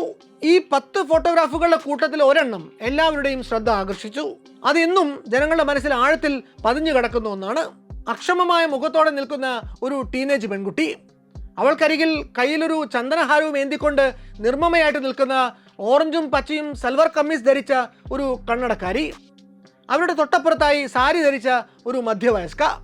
അവരിൽ നിന്ന് ഒരല്പം ദൂരെ മാറി കയ്യിലൊരു നോട്ട് പാഡും പിടിച്ചുകൊണ്ട് വെള്ളയും പൈജാമയും കുർത്തിയും ധരിച്ച ഒരു കണ്ണടക്കാരൻ. ഈ ചിത്രത്തിലെ ആരെയെങ്കിലും തിരിച്ചറിയാനായിട്ടുണ്ടോ എന്ന് SIT ചീഫ് കാർത്തികേയൻ ആ ഘട്ടത്തിൽ ചോദിക്കുന്നുണ്ട്. അപ്പോൾ അമിത് വർമ്മ, ലതാ കണ്ണൻ, കോകില എന്നിവരുടെ കാര്യം അദ്ദേഹത്തെ ധരിപ്പിക്കുന്നു. സ്ഫോടനത്തിൽ കൊല്ലപ്പെട്ട ആ അമ്മയും മകളെയും തമിഴ്നാട് പോലീസ് ക്ലിയർ ചെയ്തിട്ടുണ്ട് എന്നും അമിത് വർമ്മ കാർത്തികേയനെ ബോധിപ്പിക്കുന്നു. എന്നാൽ ഇത്രമേൽ സെൻസിറ്റീവ് ആയിട്ടുള്ള എവിഡൻസ് ആയിരുന്നിട്ടും ആ ചിത്രം അടുത്ത ദിവസം രാവിലെ പുറത്തിറങ്ങിയ ഹിന്ദു പത്രത്തിൻ്റെ 1-ാം പേജിൽ തന്നെ അച്ചടിച്ചു വന്നു. വളരെ സെൻസേഷണൽ ആയിട്ടുള്ള ചിത്രങ്ങൾ പൂഴ്ത്തിവെക്കപ്പെടാതിരിക്കാൻ വേണ്ടി വേണ്ട രീതിയിൽ ആക്ഷൻ എടുക്കണം എന്ന് കരുതി തമിഴ്നാട് ഫോറൻസിക് ലാബിലെ ഏതോ സീനിയർ ഉദ്യോഗസ്ഥൻ തന്നെയാണ് അന്ന് ആ ചിത്രം ഹിന്ദുവിന് ലീക്ക് ചെയ്ത് കൊടുത്തത് എന്ന് പറയപ്പെടുന്നു. ആ ചിത്രത്തിന്റെ ക്യാപ്ഷൻ ഇങ്ങനെയായിരുന്നു: The young woman in the middle with a garland in hand who awaits the arrival of Rajiv Gandhi at Sriperumbudur is suspected to be his murderer. Rajeev ഗാന്ധിയുടെ വരവും കാത്തു നിൽക്കുന്നവരുടെ നടുവിൽ മാലയും കയ്യിലേന്തി നിൽക്കുന്ന ഈ സ്ത്രീയാണ് കൊലയാളി എന്ന് കരുതപ്പെടുന്നു എന്ന്. ഹരിബാബു തന്റെ ക്യാമറയിൽ പകർത്തിയ ആ ചിത്രം ഇങ്ങനെ ലീക്കായി പത്രത്തിൽ അച്ചടിച്ചു വന്നപ്പോഴേക്കും അതിൽ നിന്ന് വെള്ള പൈജാമ കുർത്ത ധരിച്ച കന്നഡക്കാരനെ അവർ ക്രോപ്പ് ചെയ്ത് ഒഴിവാക്കിയിട്ടുണ്ടായിരുന്നു. രാജീവിനെ കൊലയാളി എന്ന് സംശയിക്കുന്ന ആ പെൺകുട്ടിയിൽ നിന്ന് കുറച്ചപ്പുറം മാറി നിൽക്കുന്ന ആ പാവത്തിനെ വെറുതെ കുഴപ്പത്തിലാക്കേണ്ട എന്ന് കരുതിയായിരുന്നു ഡെസ്കിലുണ്ടായിരുന്ന ആരോ അന്ന് അങ്ങനെ ചെയ്തത്. എന്നാൽ അങ്ങനെ ഒഴിവാക്കിയ ആ മനുഷ്യൻ കേസന്വേഷണം മുറുകി വരുമ്പോൾ കേസിൽ നിന്ന് ഒഴിവാക്കാനാവാത്ത മുഖ്യ പ്രതിയായി മാറുന്നത് നമ്മൾ കാണും. ആരായിരുന്നു അയാൾ? ഓറഞ്ചും പച്ചയും സൽവാർ കമ്മീസ് ധരിച്ച് ചന്ദനഹാരവും കയ്യിലേന്തി നിന്ന ആ കന്നഡക്കാരി ആരാണ്? ഇവർ രണ്ടുപേരും തമ്മിൽ എന്തെങ്കിലും ബന്ധമുണ്ടോ? അതിനുള്ള ഉത്തരം ഹരിബാബു എടുത്ത മറ്റു ചില ചിത്രങ്ങളിലുണ്ട്. ഹരിബാബു വന്ന് പകർത്തിയ രണ്ടാമത്തെ ചിത്രം സ്ത്രീകൾ നിൽക്കുന്ന പവലിയൻ്റെതാണ്. മൂന്നാമത്തെ ചിത്രത്തിൽ മ്യൂസീഷ്യൻ ശങ്കർ ഗണേഷ് പരിപാടിയുടെ ഓർഗനൈസറായിട്ടുള്ള പ്രദേശത്തെ ഒരു കോൺഗ്രസ് നേതാവുമായിട്ട് സംസാരിച്ചുകൊണ്ട് നിൽക്കുകയാണ്. 4 മുതൽ 9 വരെയുള്ള ചിത്രങ്ങൾ രാജീവ് ഗാന്ധിയുടേതാണ്. ഒന്നിൽ അദ്ദേഹം ജനങ്ങളെ കൈവീശി കാണിക്കുന്നു, മറ്റൊന്നിൽ കോൺഗ്രസ് പ്രവർത്തകർ അദ്ദേഹത്തെ ഷോളും മാലയും ഒക്കെ ഇടിയിക്കുന്നു. ഇനിയൊന്നിൽ കോകില എന്ന പെൺകുട്ടി രാജീവ് ഗാന്ധിയെ തന്റെ കയ്യിൽ കരുതിയ കവിത ചൊല്ലിക്കേൾപ്പിക്കുകയാണ്. ഈ ചിത്രത്തിൽ മറ്റേ കണ്ണടയിട്ട ഓറഞ്ച് പച്ച സൽവാർകാരി പതുക്കെ രാജീവ് ഗാന്ധിക്ക് അടുത്തേക്ക് നീങ്ങുന്നത് നമുക്ക് കാണാം. 10ാമത്തെ ചിത്രം സ്ഫോടനത്തിൻ്റെതാണ്. അതിൽ തീയും പുകയുമല്ലാതെ മറ്റൊന്നും വ്യക്തമല്ല. ഇങ്ങനെ ചില പാരലൽ ആയിട്ടുള്ള വിവരങ്ങൾ കിട്ടിയതല്ലാതെ അപ്പോഴും രാജീവ് ഗാന്ധിയെ കൊന്നത് ആരാണ് എന്ന് സംബന്ധിച്ച തെളിവുകൾ ഒന്നും തന്നെ ശേഖരിക്കാൻ അന്വേഷണ സംഘത്തിന് സാധിക്കുന്നില്ല. ഈ ഘട്ടത്തിൽ SIT സംഘത്തിന് മുന്നിൽ അടുത്ത നിർണായകമായിട്ടുള്ള തെളിവെത്തി. അതൊരു ദൃക്സാക്ഷി മൊഴിയായിരുന്നു. സംഭവം നടക്കുമ്പോൾ അവിടെ സുരക്ഷാ ഡ്യൂട്ടിയിൽ ഉണ്ടായിരുന്ന ലേഡി ഇൻസ്പെക്ടർ അനസൂയ അപകടത്തിൽ ഗുരുതര പരിക്കേറ്റ് വലത്തെ കൈയിലെ 3 വിരലുകൾ അറ്റുപോയി ആദ്യത്തെ 2 ദിവസം അബോധാവസ്ഥയിൽ ICUവിലായിരുന്നു. ബോധം വീണപാടെ അവർ നടന്ന കാര്യങ്ങൾ SIT ഉദ്യോഗസ്ഥരോട് തുറന്നു പറയുന്നു. സ്ഫോടനത്തിൽ പരിക്കേറ്റതിന്റെ ട്രോമയിലായിരുന്നിട്ടും ഇൻസ്പെക്ടർ അനസൂയ നൽകിയ കിറുകൃത്യമായിട്ടുള്ള മൊഴി ഈ കേസിന്റെ തുടരന്വേഷണത്തിൽ വളരെ നിർണായകമായിട്ടുണ്ട്. ഈ ചിത്രത്തിൽ കണ്ട കന്നഡക്കാരിയും വെള്ളയും വെള്ള പൈജാമയിട്ട കന്നഡക്കാരനും ഈ ചിത്രങ്ങളെടുത്ത ഹരിബാബു എന്ന ജേർണലിസ്റ്റും പിന്നെ 2 സ്ത്രീകളും ഒരുമിച്ചാണ് വേദിക്കരികിലേക്ക് വന്നത് എന്ന് ആദ്യമായി മൊഴി കൊടുക്കുന്നത് ഇൻസ്പെക്ടർ അനസൂയയാണ്. സ്പെഷ്യൽ ഇൻവെസ്റ്റിഗേഷൻ ടീം മെയ് 29-ന് ഈ ചാവേർ ബോംബറുടെയും വെള്ള പൈജാമ കുർത്ത ധരിച്ച കന്നഡക്കാരൻ്റെയും ചിത്രങ്ങൾ സഹിതം എല്ലാ പ്രിന്റ് ഇലക്ട്രോണിക് മീഡിയകളും വഴി ജനങ്ങളിൽ നിന്ന് കുറ്റവാളികളെ പിടികൂടാൻ വേണ്ട സഹായങ്ങൾ തേടുന്നു. ഇതിനിടയ്ക്ക് ഹരിബാബുവും സ്ഫോടനവും തമ്മിലുള്ള ലിങ്ക് സംശയാതീതമായിട്ട് തെളിയിക്കുന്ന മറ്റൊരു തെളിവ് SITക്ക് കിട്ടി. ഹരിബാബുവിൻ്റെ വീട്ടിൽ നടത്തിയ തിരച്ചിലിൽ മെയ് 21-ാം തീയതി പൂമ്പുഹാർ ഗവൺമെൻറ് എംപോറിയത്തിൽ നിന്ന് 65 രൂപ കൊടുത്ത് വാങ്ങിയ ഒരു ഐറ്റത്തിൻ്റെ ബില്ല് അവർക്ക് കിട്ടുന്നു. വാങ്ങിയ സാധനം എന്താണെന്നല്ലേ? ഒരു ചന്ദനഹാരം. ചാവേർ ബോംബറുടെ കയ്യിലുണ്ടായിരുന്ന ആ ഹാരം വില കൊടുത്തു വാങ്ങിയത് ഹരിബാബു ആണ് എന്ന് വന്നതോടെ ഹരിബാബു ഈ ചാവേർ സംഘത്തിന്റെ ഭാഗമാണ് എന്നത് നിസ്സംശയം തെളിഞ്ഞു. ഹരിബാബു എടുത്ത ചിത്രങ്ങൾ മാധ്യമങ്ങളിൽ അച്ചടിച്ചു വന്നതിന് തൊട്ടു പിന്നാലെ ഒരു പ്രാദേശിക ഫോട്ടോ ജേർണലിസ്റ്റിൽ നിന്ന് SITക്ക് ഒരു കോൾ വരുന്നു. ആ ചിത്രങ്ങളിലുള്ള കന്നഡക്കാരനെ കുറിച്ച് തൻ്റെ മനസ്സിലുള്ള സംശയങ്ങൾ പങ്കുവെക്കാനാണ് അയാൾ വിളിച്ചത്. അന്ന് ശ്രീപെരുമ്പത്തൂരിൽ വെച്ച് അയാൾ തൻ്റെ സുഹൃത്തായിട്ടുള്ള ഫോട്ടോഗ്രാഫർ ഹരിബാബുവിനെ കണ്ടിരുന്നു. അപ്പോൾ അയാൾക്കൊപ്പം വെള്ളയും കുർത്ത പൈജാമ ധരിച്ച ഈ കന്നഡക്കാരനും ഉണ്ടായിരുന്നു. അവർ രണ്ടുപേരുടെയും സുഹൃത്തായിട്ടുള്ള മറ്റൊരു ഫ്രീലാൻസ് പ്രസ് ഫോട്ടോഗ്രാഫറുടെ ബിസിനസ് പാർട്ട്ണറാണ് ഈ കന്നഡക്കാരൻ എന്നാണ് അപ്പോൾ ഹരിബാബു അയാളെ പരിചയപ്പെടുത്തിയത്. തൊട്ടടുത്ത ദിവസം ഈ പത്രപ്രവർത്തകന് വേറെന്തോ ആവശ്യത്തിന് ഇതേ ഫ്രീലാൻസ് ഫോട്ടോഗ്രാഫറെ വിളിക്കേണ്ടി വന്നപ്പോൾ അയാളോട് ഇയാൾ ഹരിബാബു പറഞ്ഞ കാര്യം സൂചിപ്പിക്കുന്നു. ഹരിബാബു തൻ്റെ ചിനോൺ ക്യാമറ കടം വാങ്ങിക്കൊണ്ടുപോയ കാര്യം അയാൾ സ്ഥിരീകരിച്ചുവെങ്കിലും ഇങ്ങനൊരു കന്നഡക്കാരനെ തനിക്ക് അറിയില്ല എന്ന് അയാൾ പറഞ്ഞു. ഈയൊരു കാര്യം ആ ഫോട്ടോ ജേർണലിസ്റ്റിനെ എന്തുകൊണ്ടോ അലട്ടിക്കൊണ്ടിരുന്നു. കാരണം രാജീവ് ഗാന്ധിയെ വധിച്ചത് LTT ആവാൻ സാധ്യതയുണ്ട് എന്ന് അന്നൊരു അഭ്യൂഹം പറഞ്ഞിരുന്നു. ഹരിബാബുവിൻ്റെ അടുത്ത ബന്ധുവായിട്ടുള്ള ശുഭാസുന്ദരം എന്ന ഫോട്ടോഗ്രാഫർക്ക് കാര്യമായ LTT ബന്ധങ്ങളുണ്ട് എന്ന് ഇയാൾക്ക് അറിയാമായിരുന്നു. അതുകൊണ്ട് വിശേഷിച്ചും ഈ കന്നഡക്കാരൻ്റെ കാര്യം അയാൾക്ക് വളരെ അസ്വാഭാവികമായിട്ട് തോന്നി. മദ്രാസിലെ LTTയുടെ ശക്തനായിട്ടുള്ള അനുഭാവിയായ ശുഭാസുന്ദരത്തിൻ്റെ ശുഭ ന്യൂസ് ആൻഡ് ഫോട്ടോ ഏജൻസി അക്കാലത്ത് LTT പ്രവർത്തകരുടെ ഒരു താവളമായിരുന്നു. അവിടെ വെച്ചാണ് തമിഴ്നാട്ടിലെ LTTയുടെ അനുകൂലികളെ റിക്രൂട്ട് ചെയ്തിരുന്നത്. ഈ സ്റ്റുഡിയോ വഴിക്കാണ് അറിയപ്പെടുന്ന LTT അനുഭാവിയായിരുന്ന ബേബി സുബ്രഹ്മണ്യം നിരവധി തമിഴ് യുവാക്കളെ സ്ഥിരമായി ബ്രെയിൻ വാഷ് ചെയ്തുകൊണ്ടിരുന്നതും. ഈ ബേബി സുബ്രഹ്മണ്യം അവിടെ വെച്ച് സാമ്പത്തികമായിട്ട് തകർന്നിരുന്ന ഭാഗ്യനാഥൻ എന്നൊരാളെ വശത്താക്കുന്നു. അയാൾക്കൊരു പ്രിന്റിംഗ് പ്രസ് വാങ്ങിക്കൊടുക്കുകയും ചെയ്തിരുന്നു. ഒരു LTT ഒളിത്താവളമായിട്ട് പിന്നീട് മാറിയ അവിടെ LTT സാഹിത്യമാണ് പ്രധാനമായും അച്ചടിച്ചിരുന്നത്. 1987 ജൂലൈ 29 ഇന്ത്യൻ പ്രധാനമന്ത്രി രാജീവ് ഗാന്ധിയും ശ്രീലങ്കൻ പ്രസിഡന്റ് JR ജയവർദ്ധനയും ചേർന്ന് ഇൻഡോ ശ്രീലങ്കൻ സമാധാന ഉടമ്പടിയിൽ ഒപ്പുവെച്ചിരുന്നു. ശ്രീലങ്കയിലെ തമിഴ് ജനതയ്ക്ക് നേരെ ഭൂരിപക്ഷം വരുന്ന സിംഹളരിൽ നിന്ന് അന്നുണ്ടായിരുന്ന അതിക്രമങ്ങൾ തടയുക എന്നതായിരുന്നു ആ കരാറിൽ ഇന്ത്യക്കുണ്ടായിരുന്ന ഏക താല്പര്യം. ഈ കരാർ നടപ്പിലാക്കുന്നതിന് മേൽനോട്ടം വഹിക്കാനും ലങ്കൻ മണ്ണിലെ തമിഴ് വംശജരുടെ ക്ഷേമം ഉറപ്പാക്കാനും വേണ്ടിയായിരുന്നു അന്ന് പ്രധാനമന്ത്രിയായിരുന്ന രാജീവ് ഗാന്ധി ശ്രീലങ്കയിലേക്ക് 100,000-ഓളം സൈനികർ അടങ്ങിയ ഇന്ത്യൻ പീസ് കീപ്പിംഗ് ഫോഴ്സ് അഥവാ IPKF-നെ പറഞ്ഞുവിടുന്നത്. എന്നാൽ രാജീവ് ഗാന്ധി തങ്ങളുടെ നേതാക്കൾക്ക് നൽകിയ വാഗ്ദാനങ്ങൾ പാലിച്ചില്ല എന്ന ആരോപണത്തോടെ അധികം വൈകാതെ LTT IPKF-നെതിരെ യുദ്ധം ആരംഭിക്കുന്നു. ഈ കരാറിലെ വ്യവസ്ഥകളിൽ ഒന്ന് LTTയെ നിരായുധീകരിക്കുക എന്നതായിരുന്നു. അങ്ങനെ തങ്ങളുടെ കയ്യിലെ ആയുധങ്ങൾ വെടിയുന്നതിന് LTT തയ്യാറായിരുന്നില്ല. 1987 ഒക്ടോബറോടെ IPKF ബലം പ്രയോഗിച്ച് നിരായുധീകരണത്തിന് മുതിർന്നതോടെ LTT അവർക്കെതിരെ തിരിയുന്നു. പലയിടങ്ങളിലും IPKF-ന്റെ പിടിയിലാകുമെന്ന ഘട്ടത്തിൽ LTT കേഡറുകൾ സൈനൈഡ് വിഴുങ്ങി ആത്മഹത്യ ചെയ്തതും ശ്രീലങ്കൻ തമിഴ് വംശജരെ പൊതുവെ വൈകാരികമായി IPKF-നെതിരെ തിരിച്ചു. IPKF-നോട് ആദ്യകാലത്ത് തമിഴർക്കുണ്ടായിരുന്ന സൗഹാർദ്ദ മനോഭാവം ശത്രുതയായിട്ട് മാറാൻ ഒട്ടും സമയമെടുത്തില്ല. പിന്നെ ലങ്കയിൽ LTTയും IPKF-ഉം തമ്മിലായി നേർക്കുനേർ യുദ്ധം. IPKF പ്രധാനമായും അന്ന് ഡിപ്ലോയ് ചെയ്യപ്പെട്ടിരുന്ന ജാഫ്നയിൽ LTT കേഡറുകൾ ഏതൊക്കെയാണ്, തമിഴ് സിവിലിയൻസ് ഏതൊക്കെയാണെന്ന് തിരിച്ചറിയുക വലിയ പ്രയാസമായിരുന്നു. പലപ്പോഴും സാധാരണക്കാർ എന്ന് കരുതുന്നവരിൽ നിന്ന് പോലും IPKF സൈനികർക്ക് സായുധമായിട്ടുള്ള ആക്രമണങ്ങൾ നേരിടേണ്ടി വന്നിരുന്നു. അതോടെ ഇന്ത്യൻ സൈന്യത്തിൻ്റെ രോഷത്തിന് തമിഴ് ജനത ഇരയാകുന്നു. ഇക്കാലത്ത് IPKF-നെതിരെ LTT നിരവധി ആക്ഷേപങ്ങൾ ഉന്നയിക്കുന്നുണ്ട്. സ്ത്രീകളെയും പ്രായപൂർത്തിയാവാത്ത പെൺകുട്ടികളെയും ബലാത്സംഗം ചെയ്തു, പ്രായഭേദമന്യേ നിരപരാധികളെ കൂട്ടക്കൊല ചെയ്തു, വീടുകൾ തകർത്തു, ക്ഷേത്രങ്ങൾ നശിപ്പിച്ചു, കടകൾ കൊള്ളയടിച്ചു. അങ്ങനെ പല പഴികളും ഇക്കാലത്ത് IPKF-ന് നേരെ ഉയർന്നതോടെ ലങ്കയിലെയും നാട്ടിലെയും തമിഴ് ജനതയുടെ ക്രോധത്തിനും അപ്രീതിക്കും IPKF പാത്രമായി. IPKF-നെ പുലികൾ ഇന്നസെന്റ് പീപ്പിൾസ് കില്ലിംഗ് ഫോഴ്സ് എന്ന് വിളിച്ചു. തമിഴ് വംശജർക്കെതിരെ IPKF നടത്തിയ കൊടും ക്രൂരതകൾ ദ സാറ്റാനിക് ഫോഴ്സ് എന്ന പേരിൽ ഫോട്ടോകളും വിവരണങ്ങളും ചേർത്ത് ഒരു പുസ്തകം തന്നെ LTT പുറത്തിറക്കുന്നു. ഈ പുസ്തകത്തിൽ ഊന്നി പറയുന്ന കാര്യം ശ്രീലങ്കയിലെ കുഴപ്പങ്ങൾക്കെല്ലാം കാരണം രാജീവ് ഗാന്ധി ഒരാൾ മാത്രമാണ് എന്നാണ്. ലോകമെമ്പാടുമുള്ള തമിഴ് വംശജർ ഈ ദൗത്യത്തിൽ നിന്നും ഇന്ത്യൻ സൈന്യത്തെ തിരിച്ചു വിളിക്കാൻ വേണ്ടി രാജീവ് ഗാന്ധിക്ക് മേൽ രാഷ്ട്രീയ സമ്മർദ്ദം ചെലുത്തി നോക്കിയെങ്കിലും അദ്ദേഹം വഴങ്ങിയില്ല. ഒടുവിൽ ഏറെ രക്തരൂഷിതമായ IPKF-ന്റെ ശ്രീലങ്കൻ ദൗത്യത്തിന് തിരശ്ശീല വീഴുന്നത് 1989 രാജീവ് ഗാന്ധിക്ക് ഇന്ത്യയിൽ ഭരണം നഷ്ടപ്പെട്ട് VP സിംഗ് സർക്കാർ അധികാരത്തിൽ വരുമ്പോഴാണ്. പിന്മാറ്റം പൂർത്തിയാകുന്നത് 1990-ലും. അപ്പോഴേക്കും IPKF-ലെ 1200 ഭടന്മാർക്കും 5000-ലധികം തമിഴ് പുലികൾക്കും ജീവനാശം സംഭവിച്ചു കഴിഞ്ഞിരുന്നു. ഈ ദൗത്യത്തിനു വേണ്ടി ഇന്ത്യൻ സർക്കാരിന് ആളും ആയുധവുമായി ഏകദേശം 1000 കോടി രൂപയിലധികം അന്ന് ചെലവായിട്ടുണ്ട്. 1991 വീണ്ടും ഒരു തെരഞ്ഞെടുപ്പിന് വട്ടമെത്തിയപ്പോൾ കോൺഗ്രസ് മുന്നണി വൻപിച്ച ഭൂരിപക്ഷത്തോടെ അധികാരത്തിലെത്താൻ സാധ്യതയുണ്ട് എന്നൊരു പ്രവചനമുണ്ടായി. അങ്ങനെ സംഭവിച്ചാൽ രാജീവ് ഗാന്ധി വീണ്ടും പ്രധാനമന്ത്രി ആയേക്കാമെന്നും അദ്ദേഹം ഇനിയൊരു തവണ കൂടി IPKF-നെ ശ്രീലങ്കയിലേക്ക് പറഞ്ഞേക്കാൻ ഇടയുണ്ട് എന്നും അഭ്യൂഹമുയർന്നു. അത് തടയാൻ ഒരു പരിഹാരമേ ഉള്ളൂ. അധികാരത്തിൽ വരും മുമ്പ് രാജീവ് ഗാന്ധിയെ വധിക്കുക. പ്രധാനമന്ത്രി അല്ലാത്ത, സുരക്ഷാ സംവിധാനം ഇല്ലാത്ത രാജീവിനെ ഇലക്ഷൻ പ്രചരണത്തിനിടയ്ക്ക് വധിക്കാൻ എളുപ്പത്തിൽ സാധിക്കും എന്ന തിരിച്ചറിവ് പുലിത്തലവൻ വേലുപ്പിള്ള പ്രഭാകരനെ ആ ഉന്മൂലനത്തിൽ തുനിഞ്ഞിറങ്ങാൻ പ്രേരിപ്പിച്ചു. ഇതാണ് രാജീവിന് നേരെ ഒരു ചാവേർ സംഘത്തെ അയക്കാൻ പ്രഭാകരനെ പ്രേരിപ്പിച്ചത്. പ്രഭാകരൻ അന്ന് ആ ദുഷ്കര ദൗത്യം ഏൽപ്പിച്ചത് തന്റെ വിശ്വസ്ത അനുയായിയായിരുന്ന ശിവരാസനെയായിരുന്നു. യഥാർത്ഥ പേര് പാക്കിയനാഥൻ.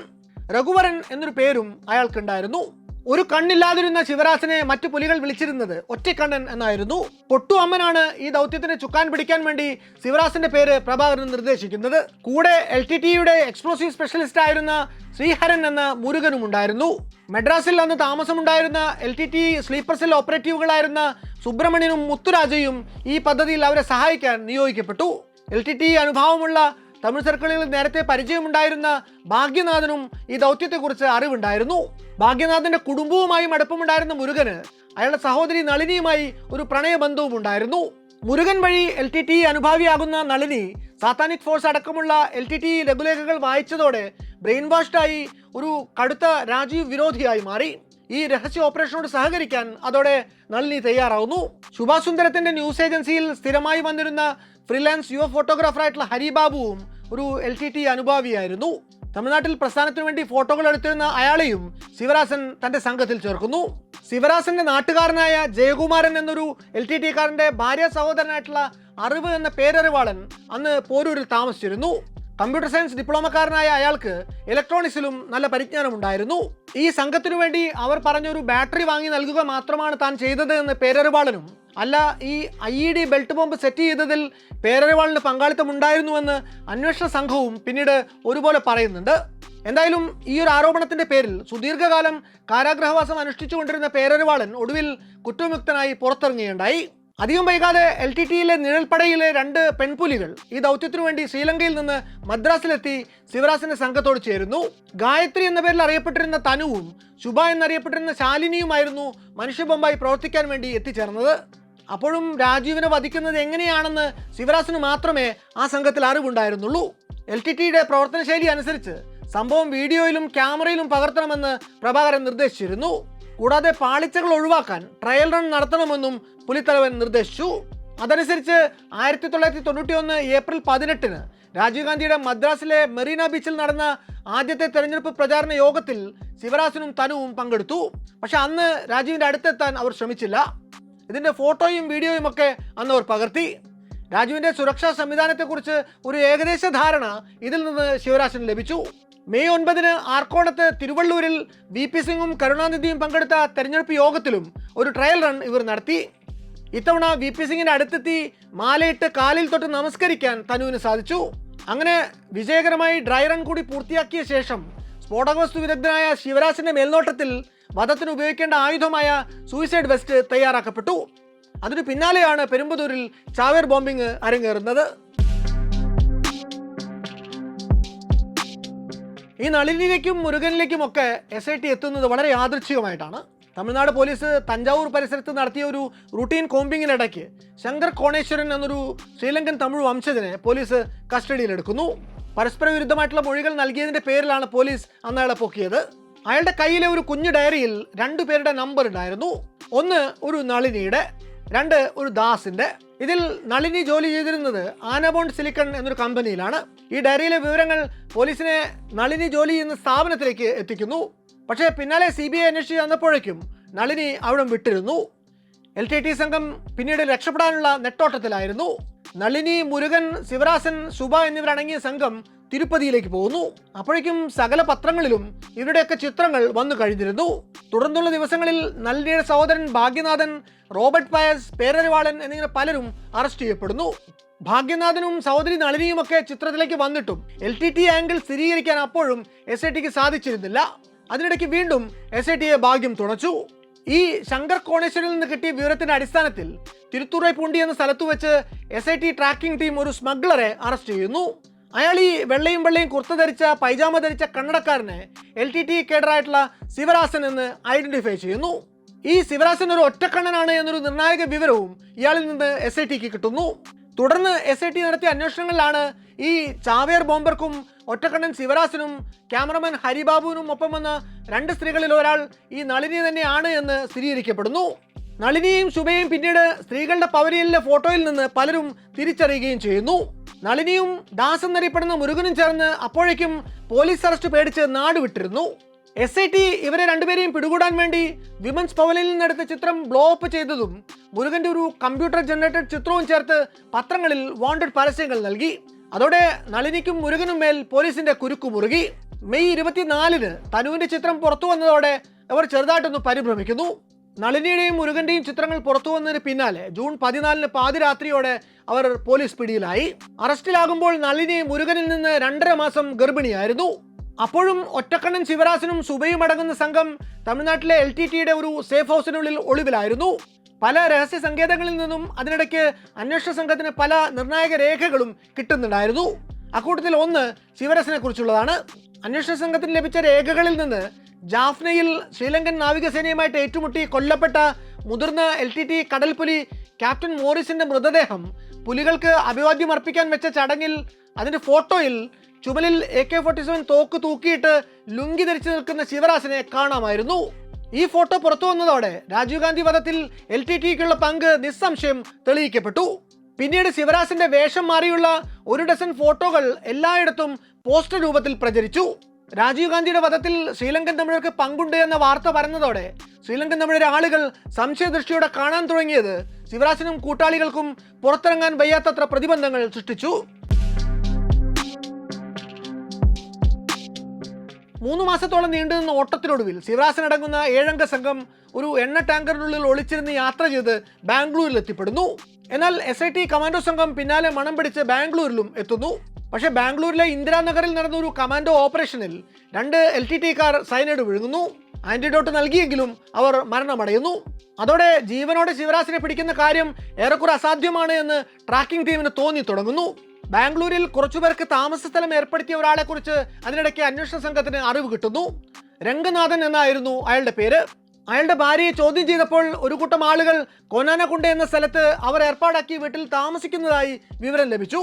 ഇവരുടെ വിവരണത്തിൽ നിന്ന് തങ്ങൾ അന്വേഷിക്കുന്ന ശിവരാജനും സുബയും അടങ്ങുന്ന കുറ്റവാളികൾ തന്നെയാണ് അതെന്ന് അന്വേഷണ സംഘത്തിന് ബോധ്യപ്പെട്ടു. ഈ വിവരം കിട്ടിയ ഉടനെ തന്നെ ബ്ലാക്ക് കാറ്റ് കമാൻഡോ സംഘത്തിനോട് കൊനാനകുണ്ടയിലെത്താൻ SIT ആവശ്യപ്പെട്ടു. നേരത്തെ മുരുകനെയും നളിനിയും പിടികൂടാൻ SIT സംഘത്തെ സഹായിച്ച ക്യാപ്റ്റൻ രവീന്ദ്രൻ തന്നെ ആയിരുന്നു ഈ കമാൻഡോ സംഘത്തെ നയിച്ചത്. എല്ലാ അർത്ഥത്തിലും ഒരു അടിയന്തര ഓപ്പറേഷന് തയ്യാറായിട്ടാണ് അദ്ദേഹം തന്റെ സംഘവുമായി അവിടെ എത്തിയത്. അദ്ദേഹം എത്തിയപ്പോഴേക്കും പക്ഷേ അവിടെ ആളുകൾ തടിച്ചുകൂടിയിരുന്നു. അപ്രതീക്ഷിതമായിട്ടുള്ള നീക്കത്തിനുള്ള അവസരം നഷ്ടപ്പെട്ട സ്ഥിതിക്ക് 50% മാത്രം വിജയസാധ്യതയുള്ള ഈ ഓപ്പറേഷൻ ഉടനടി നടത്തണമെന്ന് ക്യാപ്റ്റൻ രവീന്ദ്രൻ ഉറപ്പിച്ചു പറയുന്നു. സ്ഥലത്തുണ്ടായിരുന്ന രാധാ വിനോദ് രാജു ഇതിനോട് യോജിച്ചുവെങ്കിലും SIT മേധാവി കാർത്തികേയന്റെ അനുവാദമില്ലാതെ ഇത് സാധിക്കുകയില്ലായിരുന്നു. കാർത്തികേയൻ ആ സമയത്ത് ഹൈദരാബാദിലായിരുന്നു. ഡൽഹിയിലായിരുന്ന CBI ഡയറക്ടർ വിജയകരൺ വരുന്നതുവരെ കാത്തിരിക്കാനാണ് അവർക്ക് നിർദ്ദേശം കിട്ടിയത്. 25 ബ്ലാക്ക് കാറ്റ്സുമായിട്ട് അപ്രതീക്ഷിത നീക്കം നടത്തി വീട്ടിനുള്ളിലേക്ക് ഇരച്ചു കയറാമെന്ന് ക്യാപ്റ്റൻ രവീന്ദ്രൻ അപ്പോൾ പറഞ്ഞു. അവിടെ ഉണ്ടായിരുന്ന ബാംഗ്ലൂർ കമ്മീഷണർക്കും ഇതേ അഭിപ്രായമായിരുന്നു. പക്ഷേ ഒരു ശ്രമം നടത്താൻ പോലും അനുവാദം കിട്ടാഞ്ഞതോടെ എല്ലാം അവസാനിച്ചു. പുലികളെ പുറത്തിയടിക്കാൻ മറ്റൊരു വഴിയും അപ്പോൾ സംഘത്തിന് മുന്നിൽ ഉണ്ടായിരുന്നില്ല. അതിനിടെ ഓഗസ്റ്റ് 19 തീയതി വൈകിട്ട് തീവ്രവാദികളുടെ ഒളിത്താവളമായിരുന്ന വീടിന് മുന്നിലെ റോഡിൽ ഒരു ട്രക്ക് കേടായി. ട്രക്കിലുള്ളവർ പുറത്തിറങ്ങി അത് നന്നാക്കുന്നതിൽ വ്യാപൃതരായി. അപകടം മണത്തെറിഞ്ഞ ശിവരാജൻ അതൊരു പോലീസ് നീക്കമാണ് എന്ന് കരുതി AK-47 ഉപയോഗിച്ച് തുടരെ വെടിയുതിർത്തു. കമാൻഡോകൾ തിരിച്ചും വെടിവെച്ചു. 30 മിനിറ്റ് നീണ്ടുനിന്ന പോരാട്ടത്തിൽ ഒരു കമാൻഡോയ്ക്കും ഒരു പോലീസ് ഓഫീസർക്കും പരിക്കു പറ്റുന്നു. ഓഗസ്റ്റ് 20 തീയതി രാവിലെ കാർത്തികേയനും CBI ഡയറക്ടർ വിജയകരണും കൊനാനകുണ്ടയിലെത്തുന്നു. കൂടെ സൈനൈഡ് വിഷചികിത്സാ വിദഗ്ധനായ ഡോക്ടർ രാമാചാരിയും ഉണ്ടായിരുന്നു. പുലികൾ സൈനൈഡ് കഴിച്ചാൽ പെട്ടെന്ന് ആശുപത്രിയിൽ എത്തിക്കാൻ എല്ലാ സംവിധാനങ്ങളും തയ്യാറാക്കി നിർത്തി. രാവിലെ 6 മണിക്ക് കമാൻഡോകൾ ക്യാപ്റ്റൻ രവീന്ദ്രന്റെ നേതൃത്വത്തിൽ ഈ പുലിത്താവളത്തിലേക്ക് ഇരച്ചു കയറി. പക്ഷെ അവർക്ക് ഒന്നും ചെയ്യേണ്ടി വന്നില്ല. ശിവരാജനും സുബയും അടക്കം അവിടെ ഉണ്ടായിരുന്ന 7 പേരും ശവശരീരങ്ങളായി മാറിയിരുന്നു. ശിവരാജൻ ചെന്നൈയിൽ വെടിവെച്ചും മറ്റുള്ളവർ സൈനൈഡ് വിഴുങ്ങിയും ആത്മഹത്യ ചെയ്യുകയായിരുന്നു. ഓഗസ്റ്റ് 20 SITയുടെ ഏറ്റവും പ്രധാന ദൗത്യം ബാംഗ്ലൂരിലെ കൊനാനകുണ്ടയിൽ അവസാനിക്കുമ്പോൾ ശ്രീപെരുമ്പത്തൂരിൽ രാജീവ് ഗാന്ധി വധിക്കപ്പെട്ടിട്ട് കൃത്യം 90 ദിവസം പിന്നിട്ടിരുന്നു. ആ ദിവസത്തിന് മറ്റൊരു പ്രത്യേകത കൂടി ഉണ്ടായിരുന്നു. അന്ന് രാജീവ് ഗാന്ധിയുടെ 47ാം ജന്മദിനമായിരുന്നു. വിവാദമായ ഈ അവസാന ഓപ്പറേഷനെ കുറിച്ച് പരസ്പര വിരുദ്ധമായിട്ടുള്ള വസ്തുതകളാണ് പിന്നീട് പുറത്തു വന്നത്. അന്ന് ശിവരാജനടക്കമുള്ള തമിഴ് ചാവേർ പുലികളെ പിടികൂടാൻ അതിസാഹസികമായ ആ കമാൻഡോ ഓപ്പറേഷൻ നടത്തിയ ക്യാപ്റ്റൻ AK രവീന്ദ്രനാണ് പിന്നീട് പ്രശസ്തനായ ചലച്ചിത്ര സംവിധായകനും നടനുമായ മേജർ രവിയായി മാറിയത്. പിന്നീട് അദ്ദേഹം ഒരു അഭിമുഖത്തിൽ പറഞ്ഞത് താൻ ആവശ്യപ്പെട്ട സമയത്ത് തന്നെ പ്രവർത്തിക്കാൻ കഴിഞ്ഞിരുന്നുവെങ്കിൽ ശിവരാജനെ ജീവനോടെ പിടികൂടാനുള്ള സാധ്യത 50% ഉണ്ടായിരുന്നേനെ എന്നാണ്. അങ്ങനെ ശിവരാജനെ ജീവനോടെ പിടികൂടിയിരുന്നുവെങ്കിൽ ആ കേസിന്റെ ഗതി തന്നെ മാറിയിരുന്നേനെ എന്നും അദ്ദേഹം പിന്നീട് പറഞ്ഞു. ഓപ്പറേഷൻ ആരംഭിച്ച് 36 മണിക്കൂർ കഴിഞ്ഞിട്ടാണ് പ്രവർത്തിക്കാൻ ക്യാപ്റ്റൻ രവീന്ദ്രന് അനുവാദം കിട്ടിയത്.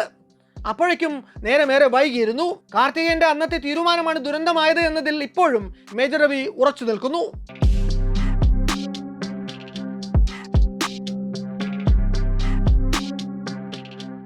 ഹോളിവുഡിലെ മികച്ച ത്രില്ലർ ചിത്രങ്ങളോട് കിടനിൽക്കുന്ന ഒരു കേസന്വേഷണമായിരുന്നു രാജീവ് ഗാന്ധി വധക്കേസിൻ്റേത്. ഇന്ത്യൻ ഉപഭൂഖണ്ഡത്തിന്റെ ചരിത്രത്തിൽ ഒരു കുറ്റവാളിക്ക് വേണ്ടി ഇത്ര വലിയ അന്വേഷണ വേട്ട മുമ്പ് നടന്നിട്ടില്ല. രാജീവ് വധത്തിന്റെ മുഖ്യ സൂത്രധാരനായ ഒറ്റക്കണ്ണൻ ശിവരാജൻ അഥവാ 1-8 ജക്കാൾ എന്ന ഭീകരനെ പിടികൂടാൻ വേണ്ടി പ്രത്യേക അന്വേഷണ സംഘം നടത്തിയ അന്വേഷണം ഒരു കുറ്റവാളിയെ ജീവനോടെ പിടിക്കാൻ നടത്തിയ ലോകത്തിലെ തന്നെ ഏറ്റവും വലിയ മനുഷ്യവേട്ടയായിരുന്നു. 1044 സാക്ഷികൾ, 10,000 പേജ് സാക്ഷി മൊഴികൾ, 1,00,000 ഫോട്ടോഗ്രാഫുകൾ, 500ഓളം വീഡിയോ കാസറ്റുകൾ, 1447 രേഖകൾ, 1180 തെളിവുകൾ, 55 പേജുള്ള കുറ്റപത്രം, എന്നിവ കോടതിയിൽ സമർപ്പിച്ചത് സംഭവം നടന്ന് ഒരു വർഷത്തിന് ശേഷവും. ഇതൊക്കെയും രാജീവ് വധക്കേസിന്റെ അപൂർവമായ സവിശേഷതകളാണ്. തമിഴ്നാട്ടിൽ ആദ്യമായി ടാഡ ഉപയോഗിച്ച കേസ് എന്ന നിലയിലും രാജീവ് ഗാന്ധി വധക്കേസിന് പ്രാധാന്യമുണ്ട്. ഈ നൂറ്റാണ്ടിലെ ഏറ്റവും നിഷ്ഠുരമായ കൊലപാതകങ്ങളിൽ ഒന്നായ രാജീവ് ഗാന്ധി വധം പിന്നീട് ഇന്ത്യയുടെ രാഷ്ട്രീയ സമവാക്യങ്ങൾ തന്നെ മാറ്റിമറിച്ച സംഭവമായി മാറി. ഈ കേസന്വേഷണത്തോടെയാണ് LTT എന്ന ഭീകര സംഘടനയുടെ ഉള്ളറകളിലേക്ക് കടന്നു ചെല്ലാൻ ഇന്ത്യൻ അന്വേഷണ ഏജൻസികൾക്ക് ആദ്യമായി സാധിച്ചത്. വേണ്ട സമയത്ത് സഹായവും അഭയവും നൽകിയ ആതിഥേയ രാജ്യത്തിന് ഏറ്റവും വലിയ ഉപദ്രവവുമായി മാറിയ തമിഴ്നാട് മുഴുവൻ വ്യാപിച്ച LTT എന്ന ഭീകര സംഘടനയുടെ തായ്വേർ അറുത്തു കളഞ്ഞ് എന്നേക്കുമായി ഇന്ത്യയിൽ നിന്ന് അതിനെ തുടച്ചു നീക്കാൻ രാജീവ് ഗാന്ധി വധം പിന്നീട് ഹേതുവായി.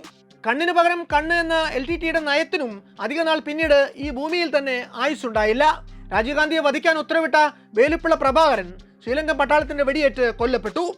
അദ്ദേഹത്തിന്റെ കുഞ്ഞുമകനെ പോലും അന്നവർ വെറുതെ വിട്ടില്ല. സിംഹള ഭൂരിപക്ഷമുള്ള ഭരണകൂടങ്ങൾ ആ പ്രസ്ഥാനത്തെ ഉരുക്കുമുഷ്ടി ഉപയോഗിച്ച് ലങ്കൻ മണ്ണിൽ നിന്ന് അക്ഷരാർത്ഥത്തിൽ തന്നെ തുടച്ചു നീക്കി. ഒരു രാഷ്ട്ര നേതാവ് എന്ന നിലയിൽ പലപ്പോഴും രാജീവ് ഗാന്ധിക്ക് ഇല്ലാതെ പോയത് ഭാവിയിലെ വരുംവരായികളെ കുറിച്ച് വേണ്ടത്ര ഇരുത്തി ചിന്തിച്ചുകൊണ്ട് തീരുമാനങ്ങൾ കൈക്കൊള്ളാനുള്ള അവധാനതയാണ്. മുന്നിൽ വന്നിരുന്ന മനുഷ്യരുടെ പ്രശ്നങ്ങൾ പലപ്പോഴും അദ്ദേഹത്തെ വൈകാരികമായി പിടിച്ചുലച്ചു. അതിനോട് പലപ്പോഴും അദ്ദേഹം സ്വാർത്ഥലാഭം നോക്കാതെ പ്രതികരിക്കുകയും തീരുമാനങ്ങൾ എടുക്കുകയും ചെയ്തു. രാജീവ് ഗാന്ധിയെ തമിഴ് പുലികളുടെ ശത്രുവാക്കിയതും അവരുടെ ഹിറ്റ് ലിസ്റ്റിൽ അദ്ദേഹത്തിന്റെ പേര് ചേർത്തതും പ്രധാനമന്ത്രിയായിരിക്കെ അദ്ദേഹം ശ്രീലങ്കൻ തമിഴ് ജനതയുടെ ക്ഷേമം മാത്രം മുന്നിൽ കണ്ട് കൈക്കൊണ്ട ചില കൈവിട്ട നിലപാടുകളാണ്. ശ്രീപെരുമ്പത്തൂരിലെ ആ അഭിശപ്ത രാത്രിയിൽ രാജീവ് ഗാന്ധി എന്ന മുൻ പ്രധാനമന്ത്രിക്ക് വേണ്ട സുരക്ഷാ സംവിധാനങ്ങൾ ഒരുക്കി നൽകുന്നതിൽ ഇന്ത്യൻ ഏജൻസികൾ ശുഷ്കാന്തി കാണിച്ചിരുന്നുവെങ്കിൽ ഒരുപക്ഷെ നമുക്ക് കൃതഹസ്തനായ ഒരു പ്രധാനമന്ത്രിയെ നഷ്ടപ്പെടില്ലായിരുന്നു. രാഹുലിനും പ്രിയങ്കയ്ക്കും അവരുടെ അച്ഛനെയും സോണിയയ്ക്ക് അവരുടെ ഭർത്താവിനെയും നഷ്ടമാവില്ലായിരുന്നു. എന്തിന് നമ്മുടെ രാഷ്ട്രീയ തലവര പോലും ഒരുപക്ഷെ മറ്റൊന്നായിരുന്നേനെ.